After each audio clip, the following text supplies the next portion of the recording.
कालकुलाम्बोधि विधुमानन्दरूपिणम् अनन्तार्यतनोजातं कृष्णं वन्दे जगद्गुरुं. వాసుదేవ. లెక్చర్ ఇంగ్లీష్లో ఉంటుంది ఈరోజు. అందరూ కూడా ఇప్పటిదాకా జరిగినటువంటి ప్రవచన మహాధారలో మునిగిపోయి ఉన్నారు.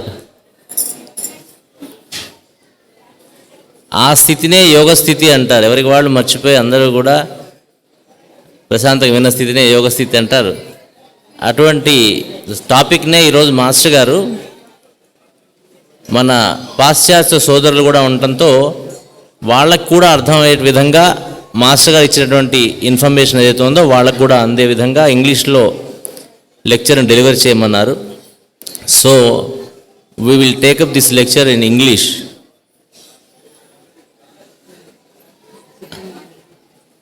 Vasudeva. The topic given today is very interesting.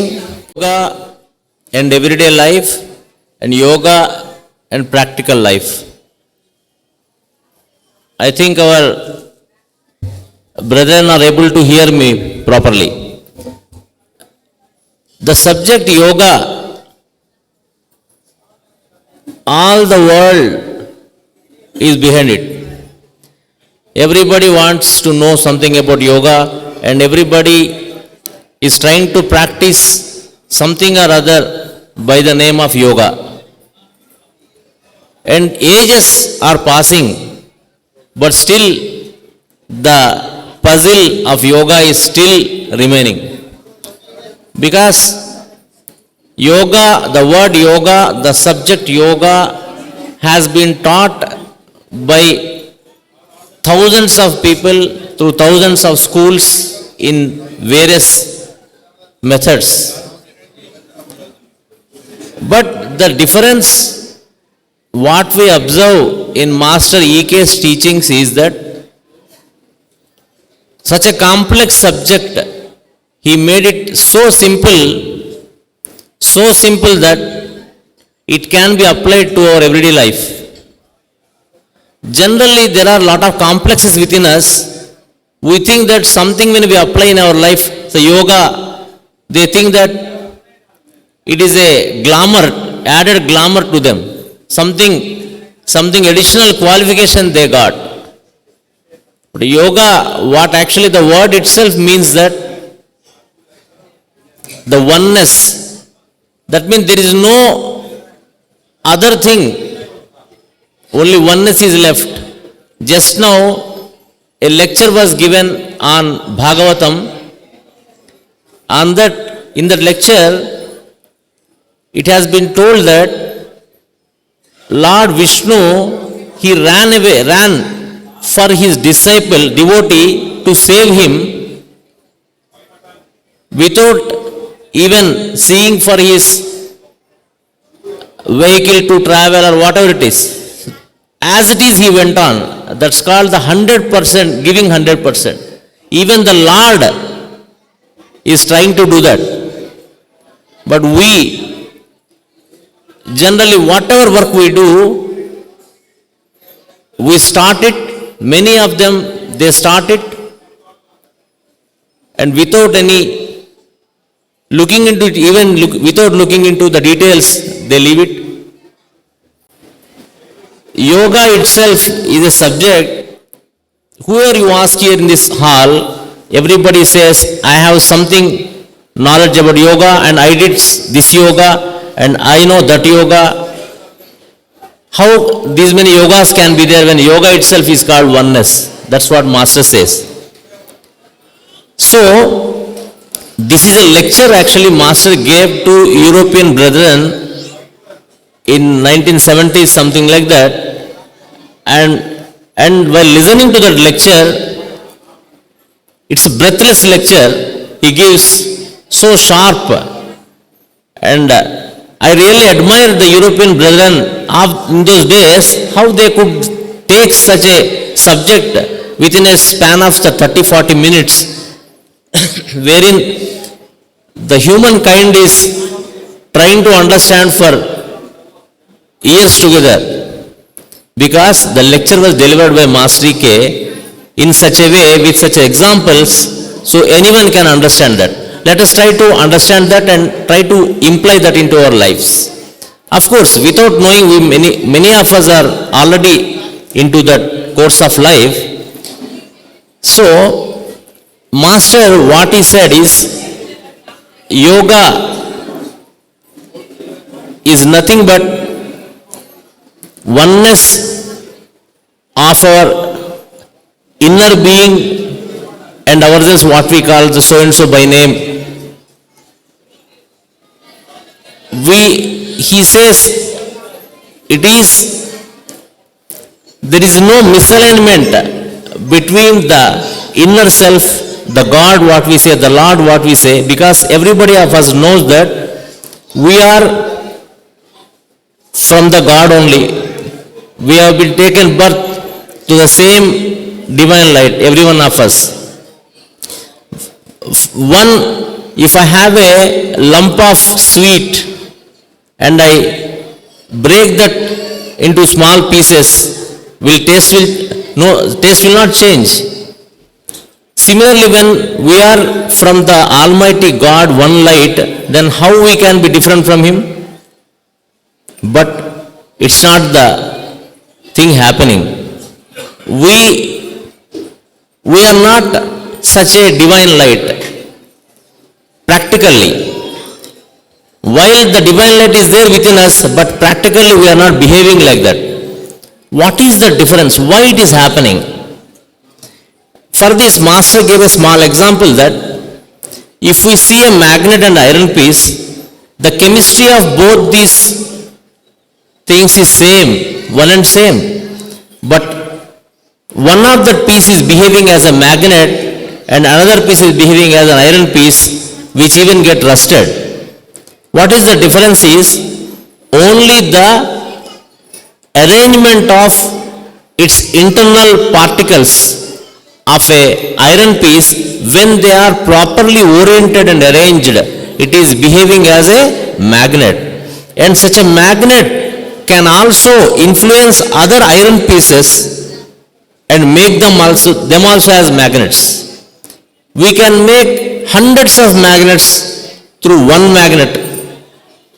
Similarly, a person without the alignment of the internal mechanism what we have been given, he is a normal human being, and when there is proper alignment within us, he is yogi. He can be a magnet. He can influence others without any reason. Just in his presence, we all get magnified, magnetized. Our internal arrangements will get magnetized. As if the iron piece is getting magnetized through the induction of the magnet, it is only because the internal particles of iron piece also are getting aligned, then only it is behaving as a magnet and no other go. Whatever the method we apply, it may be a permanent magnet method or it may be other methods. Similarly, a person to behave as a yogi, to become as a yogi, we need to understand first the internal arrangement of a human being. Whatever the science we go through, the anatomy talks about a human being is consisting of so many organs, so many bones, these many cells, and of this much weight, etc., etc. The occult sciences, the spiritual sciences, what they talk is, the body can be told as having two types of organs. One is visible organs, another is invisible organs. And if you ask someone that what are invisible organs, they generally says the organs which are not able to seen by the naked eye, they are like heart and lungs and some other pancreas, etc. inside. But it is not the way it has been told. even these organs what we named can be seen through X-rays and MRIs, or even when cut open the person we can see them. The organs what has been told as invisible are the senses what we have, what we can't see them. They can't be seen or scanned in MRI. The prana what I have, the mind, the buddhi, the intelligence, intellect, and the happiness and other emotions what all we have, all these cannot be seen to any MRI or even with a naked eye, but without them we are not complete. It is very simple that a person who doesn't have prana, he cannot be called as a living person. So it means that a person is complete only having all these things put together. So now our common sense should be applied that whether all these organs are aligned or not. For example, if you're talking about the physical body, if all the organs are cooperating to each other, then only this body has health. We can enjoy this body. If not, it is called disease. The easiness is gone. Similarly, when these physical organs and the internal invisible organs are all not aligned, then also the same thing happens, and that is the problem that we are now facing. Even physically we may be healthy, but mentally, and we are not behaving as if a divine light, because the divine light is not transmitted through us. As if, a simple example, if you see, if you think that these are 2 papers or 3 papers are there, just think like this, these are 4 folds now, and I put a hole here, see-through hole, and I can see everything outside through this hole. If at all, at least one of this paper get misaligned, I cannot see the world outside through these holes. Already holes are there, and I can see I have eye, light is there, everything is there, but because of the misalignment, I am unable to see the world outside through the holes. Similarly, the divine light inside is not able to manifest onto the physical body as it is because of the misalignment what we have in the internal etheric planes. This is simple fundamental what we have to understand and accept. Once we accept, then only we will be able to change them. And also, when we are the incarnation of God, because we are all from the same light, why we have all these problems? That is a $1 million question everybody has. It is only because the same misalignment what I am talking about. We perceive all the things through senses, and they are analyzed in our mind, and the actions are delivered. Whereas, as per the divine mechanism of this body, beyond mind, we have some more layers like the intelligence, buddhi, intellect, what we say. The system is that when something is perceived through the senses, when it is reflected on the mind should take approval from the intellect or buddhi before delivering the orders to the physical body. For example, if I see something very good here, a painting kept here, I perceived this through my eyes, and it went on to reflected on my mind, and my mind said, it is very beautiful, let me take to my home. If at all this mind discussed with my buddhi, the buddhi says, no, this is not for you, and this is kept for something else. The persons whose mind is not connected to buddhi, he may take it away, even if it is not belonging to him. Similarly, our relationship with people, even with our family, and even within ourselves, I every day think that let me wake up at 4 in the morning. Very difficultly I may wake up for one day, even having alarm, and other day I may not be doing it because Because there is again misalignment within myself. When I have misalignment within me, and how I can be friendly, cooperate with all the people? So it cannot happen. So Master initially told us that to correct this misalignment. What is the process for it? Where this has been given? There are two texts in our scriptures. There are two important texts are there. They are Bhagavad Gita and Patanjali Yoga Sutras, wherein the processes, what the even every definition of the yoga and every step has been given to attain or to get this experience of yogic life. See, without, for example, we have an electronic device. I may be having a mobile or a TV in my home.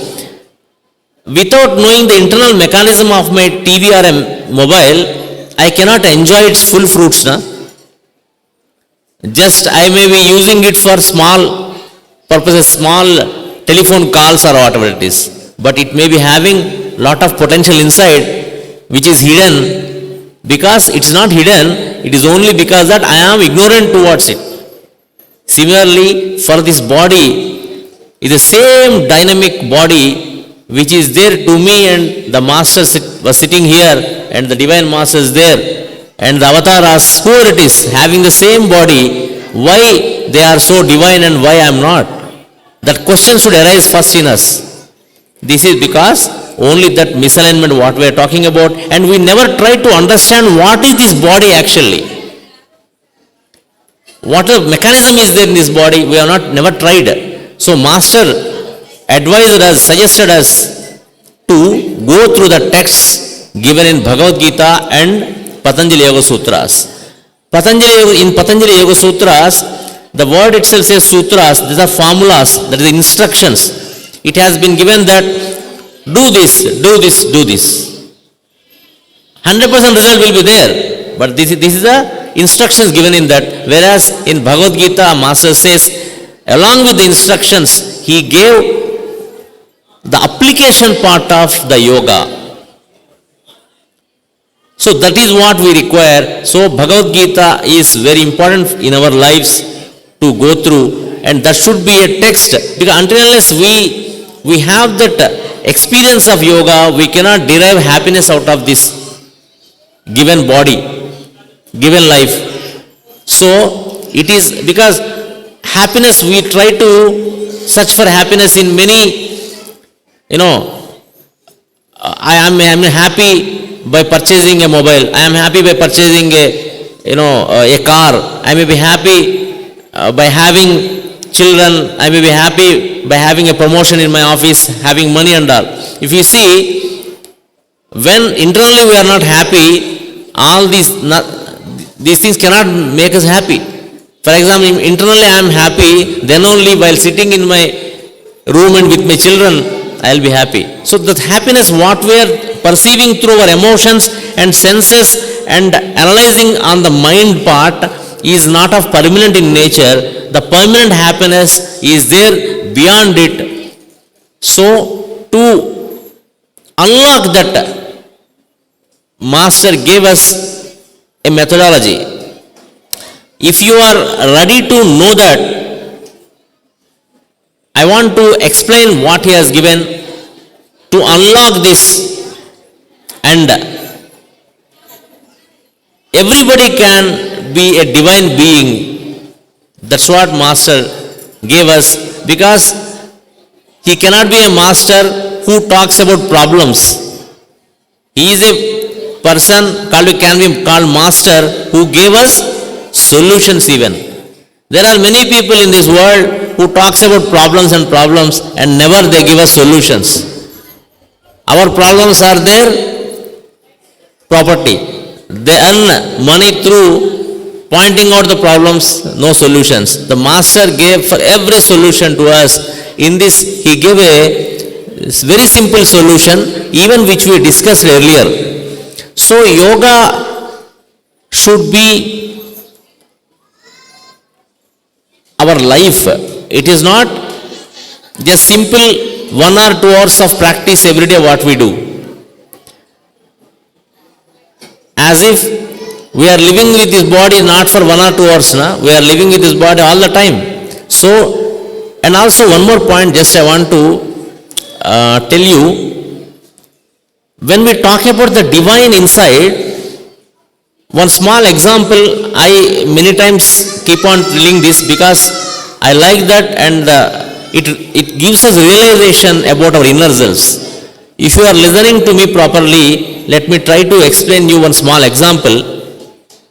For example, if I found this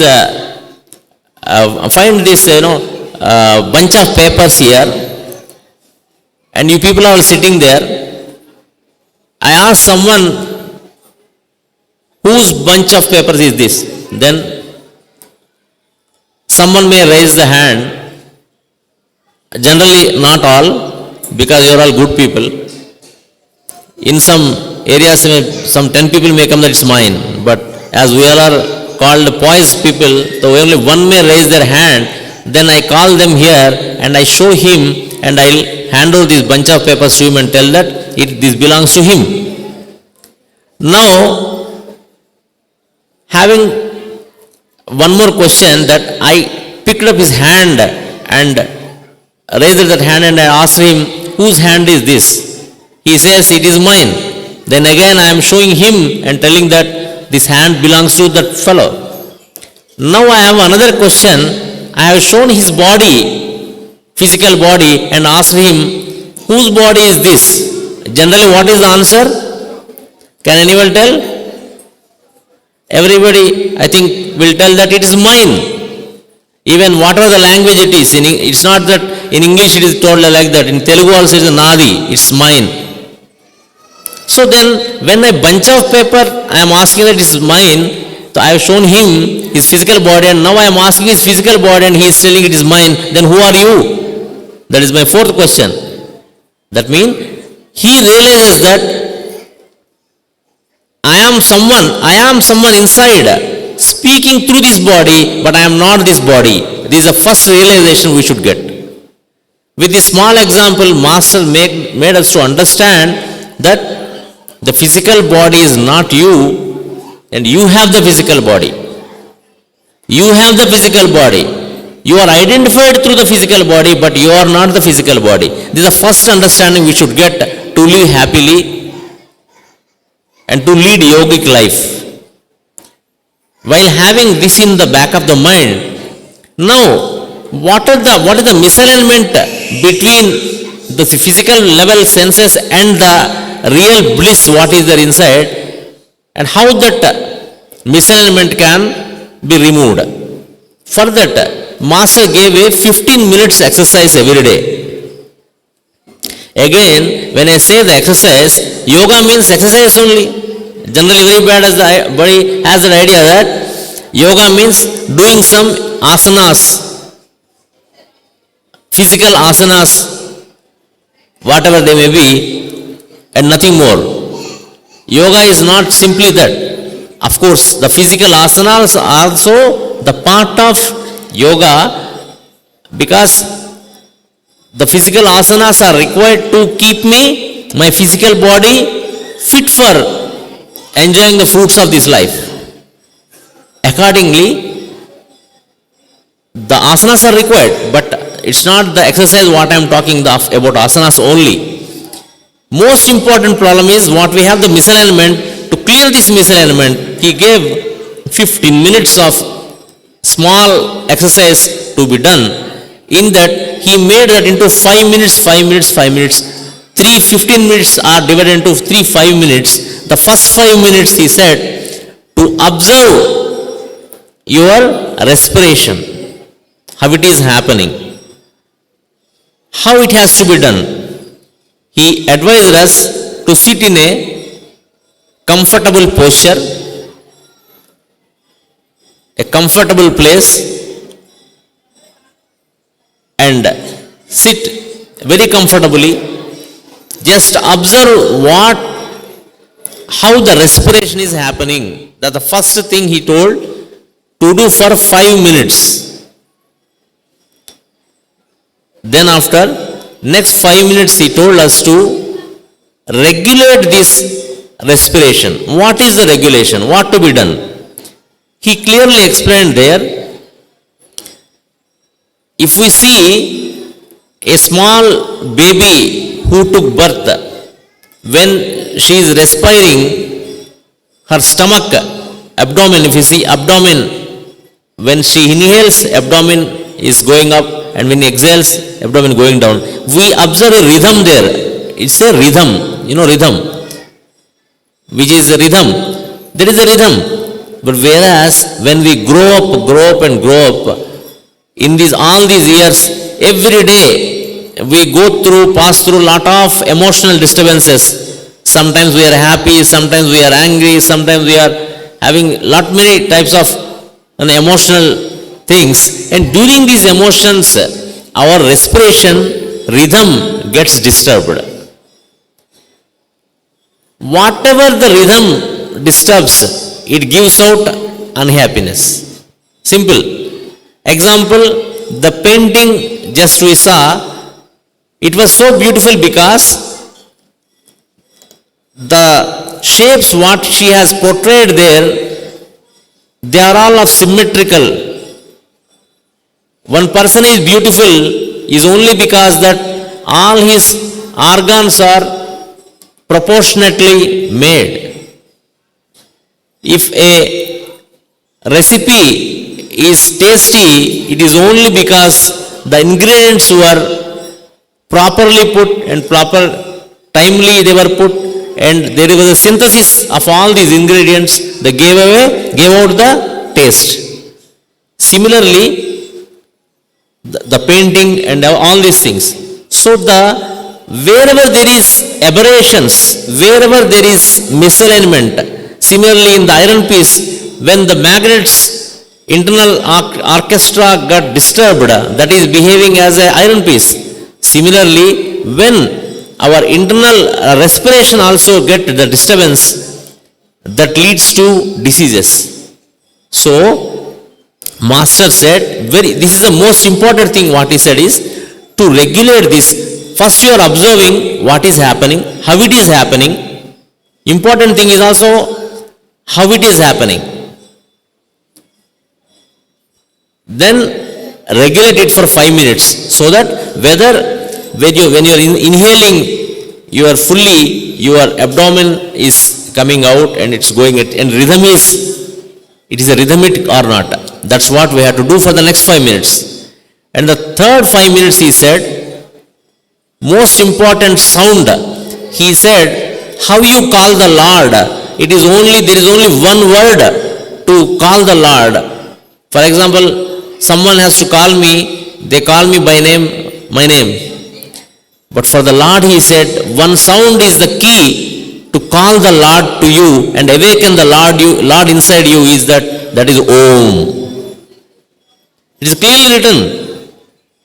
The word, the phonetic word, I don't say the Om, it is a phonetic, the sound Omkaram, Om. That Om has the prolonged Om, he used the word prolonged Om. When this prolonged Om is chanted for next 5 minutes, and while chanting, he said one more thing to do, that to observe that sound, where from that sound is generating. First what we did, we observed the respiration, how it is happening, and we regulated it, and next he said, chant Omkaram vocally to outside, and then inhale very softly and exhale very softly with the sound Omkaram. These three parts he said that for 15 minutes, and in other part of the text he also added one more 5 minutes to have, that is for the Swadhyayam. What is the word Swadhyayam says is that every day one should read or study holy scriptures for 5 minutes, and not only studying for himself, he should try to study it loudly, so that his family members and friends also will listen, and they also will understand the same. And one more thing Master told is that while doing this exercise of 15 minutes, he said this better to be done along with the family, not alone, because I may have realized myself and I may become a yogi, and I am not in midst of the people who are not able to understand the experience what I have. So better is, he said, all the family should do such an exercise of 20 minutes every day. When really this we practice, Master clearly told, you will have an experience that never you had, and it may not be with an immediate effect. As if I drink water, of a glass of water, it goes into my stomach and I feel my thirst is gone. Not like that. It takes some time, he said. He said it may be 3 months. It's not years and lives together. He said it may be 3 months for someone, maybe 6 months for someone, but do it regularly. What he again said, do it regularly. Most important point what he said is that observe the principles of this universe. One of the important principle of this universe is the periodicity and pulsation. The pulsation is nothing but the respiration what we are doing. He said it's called dual pulsation.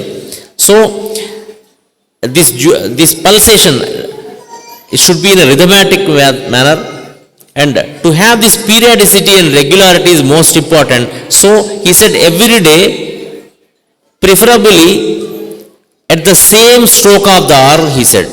Like for example, as just now Master CVV's I think grandson, when he was delivering his lecture, he told for every 12 hours we need to do a prayer. Similarly, Master told, you need to charge your battery with this Omkaram, this 20 minutes exercise, 12 hours, once in 12 hours. Regularly, better to have particular stroke of the hour, that means 6 in the morning or 6 in the evening, whatever it is. But as we are all, one family have been told to have 6 o'clock prayer, better we use that time at 6 o'clock in the morning and 6 o'clock in the evening, 15 to 20 minutes of this exercise. If we can do this regularly, within a period of 3 to 6 months, he said, a divine experience you get, because the inside alignments happens. Because of this exercise, what happens?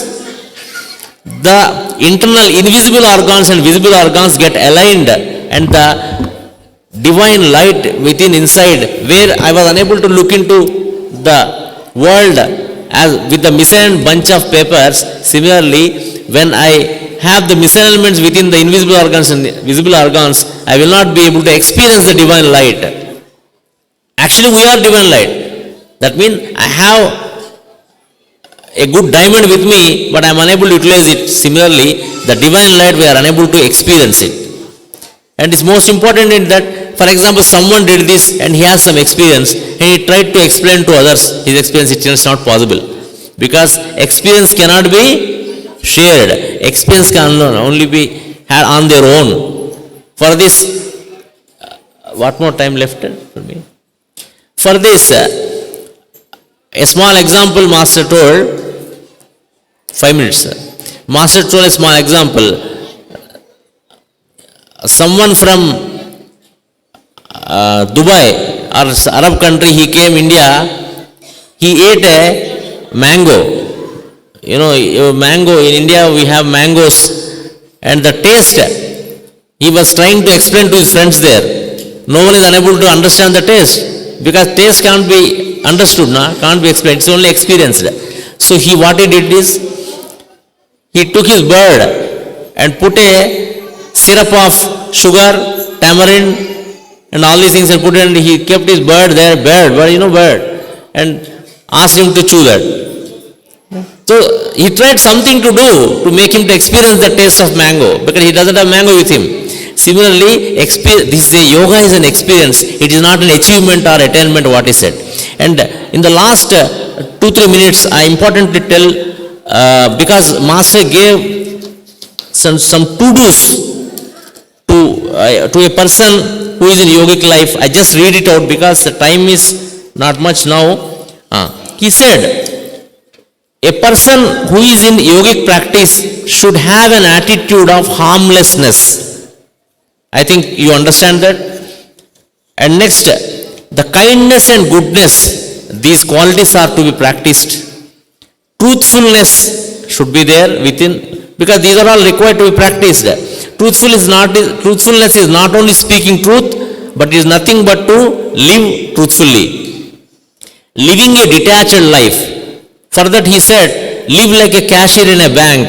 A cashier in a bank counts hundreds of rupees, crores of rupees through his hands every day, but never will carry a single penny to his home. Similarly, we have to perform all our duties, but with such a detachment that we will never attach it to any of these things, but we have to perform them so responsibly. Next, whatever you do, you should do it willingly and willfully.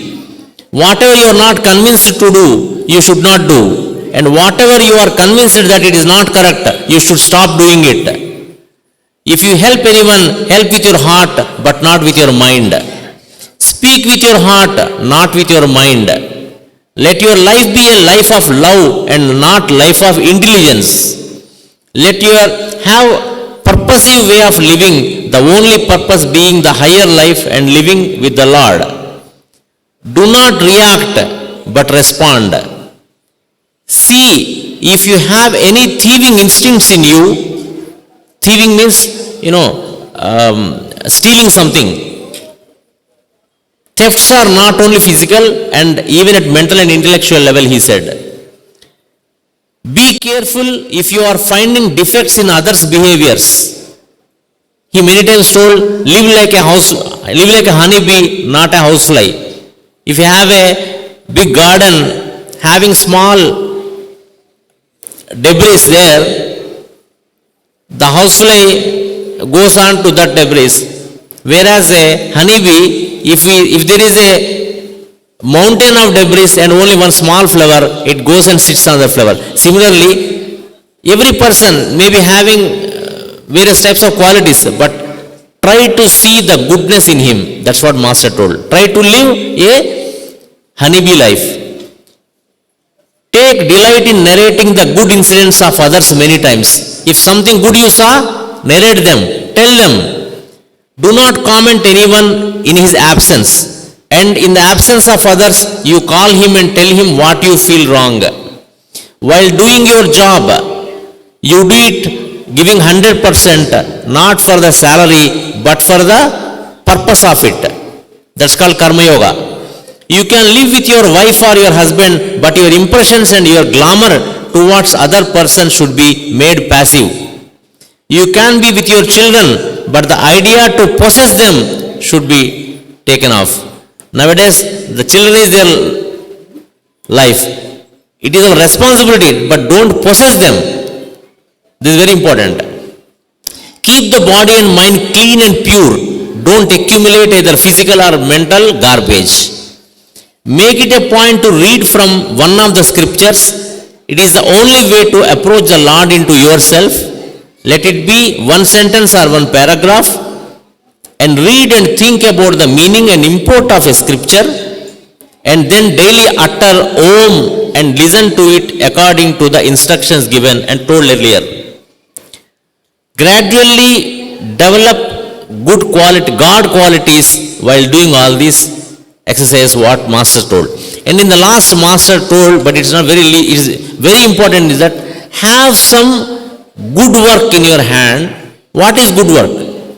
Again, the definition is our own. Good work is not for our personal benefits, but it is a benefits for others. And where there is no expectation, good impersonal work, what is said. Every day, every second, we need to immerse in such a work. What Master, that is the Master gave us a key to have a yogic life practically in our daily life. This is what Master gave, and the small 1 hour lecture of the Masters is not sufficient, but this can give us at least the method to understand what Master said, and you are all requested to go through the Master's lectures, and it should be a everyday practice, at least to listen for 5 minutes of Master lectures, and our physical and mental ailments gone, and we really will be happy, and we become a divine magnet. In our presence, even others also be happy. This is what the Master's mission, and we with just by praying or bowing before Master is not going to help us. Only by following Master's instructions and bringing them into your practical life is only the way to do. And he gave very practically all the instructions very carefully. Even hundreds of books are not sufficient. What the Master gave, the summary of those points is very, very simply he gave. The lectures are to be taken. We are bringing out these lectures, particularly in this centenary year, more to come to us. And it's not that we are bringing volumes of books in our house. It is important that every day 10 minutes we have to give for reading a book of Master and along with the family. That's what the Master's instructions to us, to have yoga life practically and be happy all the time. Thank you all, and thanks for your patient listening. Thank you, Master.